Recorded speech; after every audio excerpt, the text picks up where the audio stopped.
I thought my boyfriend of 3 years was my soulmate, but now I'm scared of him and his anger and how he treats our pets, and I'm planning on ghosting him completely. I, 24F, will try to keep this as short as possible because I feel a lot of what's going through my brain is nonsense rambling. But my boyfriend, 23M, and I met at work nearly 4 years ago. We hit it off right away and formed a really close friendship. We didn't get together until a year later after we went through our own respective breakups. I was so happy after we got together. I felt like I had met my soulmate. He was almost everything I wanted in a man. I started to rethink that in the last month or so. For some context, my boyfriend had kept in contact with his ex even after I made it clear I was uncomfortable with it. After a while I stopped bringing it up because I knew what the answer would be. After a conversation with my sister, I brought it up one more time about 2 months ago. He told me that he had already blocked her. I had never felt more happy and felt a positive shift in our relationship. Too bad it was a lie. About a month or so ago I came home with this gut feeling that something was off with him. So for the first time in my life I looked through a partner's phone. The messages were innocent enough but spanned back far enough to tell me he lied about it ever blocking her. Not only did he lie about not being in contact, he'd blown off a date night with me to go hang out with her. When I confronted him he broke down and said that he had only gone to her because he was feeling upset about his family's situation.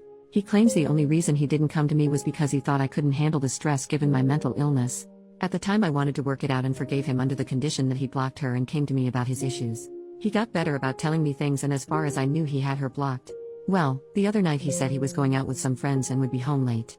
All of this was fine and normal until I noticed that he had turned off his location and was ignoring my calls. He says that he left his phone in his car and turned off his location by accident. But given that I have more than 2 brain cells, I know he's lying.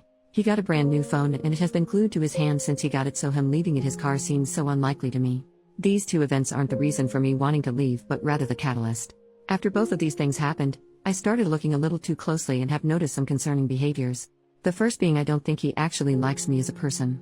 He talks about how much he loves me, but a lot of his compliments are rooted in my appearance. He says he thinks I'm smart, but whenever I say something that he doesn't really agree with, I'm stupid for thinking that. He's constantly telling me how much the gifts he gets me are despite me asking him not to, because it makes me feel bad for not being able to afford the same caliber of gift for him. Our sense of humor is rooted in being slightly mean to each other. With that sense of humor, we're bound to hit a small nerve every now and then. When I hit a nerve he tells me and I stop bringing it up, but when I let him know that he made fun of a big insecurity he continues to make the same jokes. To make matters worse, the jokes aren't even that funny. Those are small behaviors I feel can go overlooked, but the following are more serious and have been a big fight between my boyfriend and I. The first one being his anger. No matter the situation, if there is any kind of inconvenience he defaults to anger. Small disagreements escalate to full-blown fights because he gets angry and doesn't let me share my thoughts on the situation. And big fights turn scary. We have only ever gotten into 2 or 3 really big fights, but they have all left me feeling scared of him for a few hours following. Now onto the most serious in my opinion, his treatment of our animals. He came into the relationship with a dog and we just got a new puppy a few months ago. When the dogs chew on something or run up the street after a squirrel or whatever, he hits them.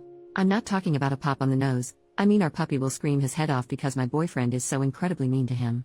In an attempt to keep the violence to a minimum, I took over their punishments. It's worked for the most part, but there are moments where he gets to them first and I always feel so guilty. I also brought a cat into this relationship, and even though he hasn't laid a finger on the cat, he makes way too many jokes about hurting him. I know I want to leave, but I'm torn between talking to my boyfriend about it or just packing up and leaving one day while he's at work. Any advice? Super teeny tiny update that doesn't require a brand new post quite yet. I'm speaking with my supervisor tomorrow to see if I can get a realistic timeline of when I can leave. I know I can technically leave whenever, but I really love my job and want to make sure that the person taking over my position is completely set. After that has been settled, I just need to wait until move-out day. I also wanted to clear up some of the comments saying that I am controlling for having his location. We have had each other's location for almost as long as we have been living together. It's always been for safety purposes. I don't sit on my phone all night watching where his pin is moving across the map. When either of us go out, we send each other like some kind of text to let the other know that they're okay. I sent a few texts while I was stuck in traffic and just kind of complaining to him, and then a few hours later I sent him a text just checking in and looking for that like quick thumbs up to let me know that he was alive. I didn't get any response. I got worried because that is not a common behavior for him, so I looked at his location to make sure that he wasn't in a ditch somewhere. Keeping with the same theme of me being controlling.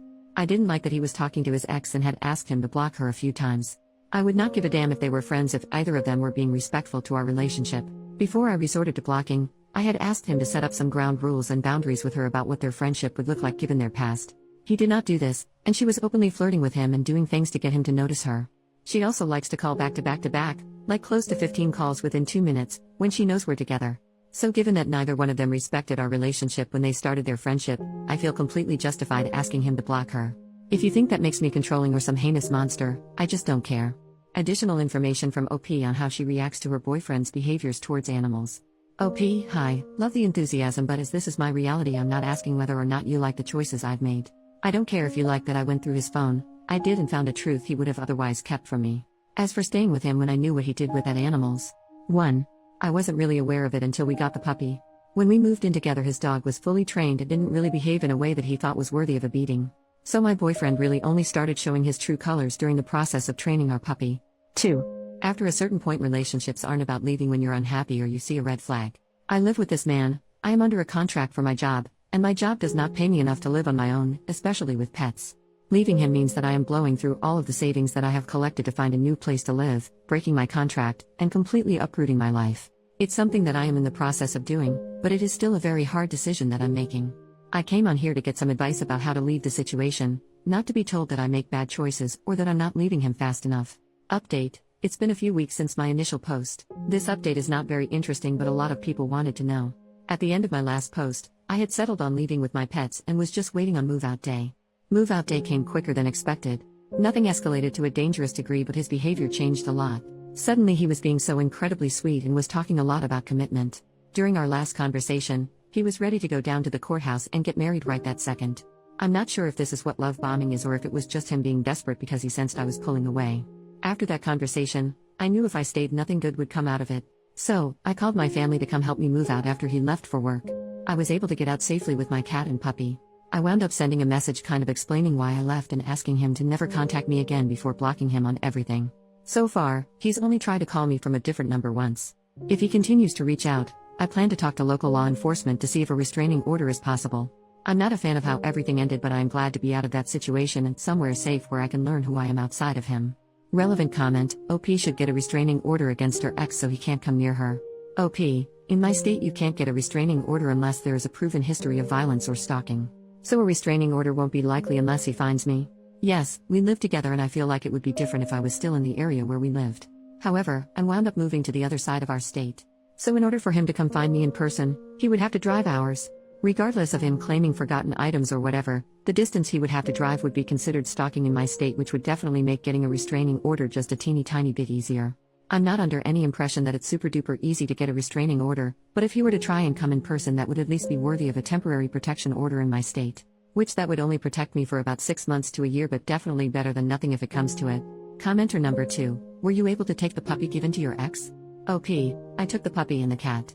I couldn't take his dog because of legal stuff, but I did leave a message with animal welfare. However, I'm not sure if he got a call or a visit or whatever. I wish I knew more.